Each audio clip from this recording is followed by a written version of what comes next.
ఇన్సూరెన్స్లు కట్టించుంటే success అయ్యి ఉండేదేమో. కానీ నాకే లేదు అక్కడ. ఇంక వాళ్ళకి ఎక్కడ కట్టించగలను నేను? నేనే కట్టించుకోలేదు అప్పుడు. కట్టగలిగే స్తోమత వచ్చే టైంకి పరిస్థితి సీరియస్ అయింది, ఇంకో ఏజ్ అయిపోయింది, ఇన్సూరెన్స్ లేదు అక్కడ. చివరికి అట్లాగా ఆ ఇంపాక్ట్ ఆవిడ చనిపోయేదాకా నానా తిప్పలు పడింది. మా నాన్నది అంతే, క్యాన్సర్, నానా తిప్పలు చనిపోయేదాకా, హాస్పిటల్.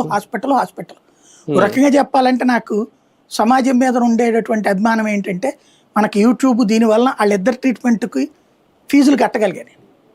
వేలకు వేలు కాదు, లక్షలకు లక్షలు సంపాదించిన డబ్బులు హాస్పిటల్కే ఖర్చు పెట్టాల్సి వచ్చింది. అంటే అదే భగవంతుడు దయ వల్ల సమాజం మనకి ఆ వ్యూవర్షిప్ మూలంగా జరిగింది. కానీ లేకపోతే నేనేం చేయగలను? గవర్నమెంట్ హాస్పిటల్లో చూపెడదామంటే తగినటువంటి విధంగా ఉందా ఏంటి అంటే, ఇవాళ ఇప్పుడు ఉన్నటువంటి ఈ హాస్పిటల్లో వాళ్ళకి సంబంధించి సేమ్ ప్రాబ్లం కదా రేపు పొద్దున.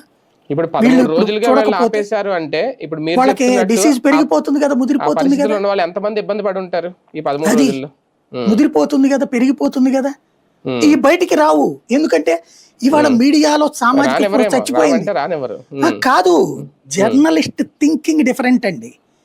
జర్నలిస్ట్ అనేటటువంటి వాడు నేను సొసైటీకి రిప్రజెంట్ ని, సొసైటీ సమస్యని ఫోకస్ చేయడం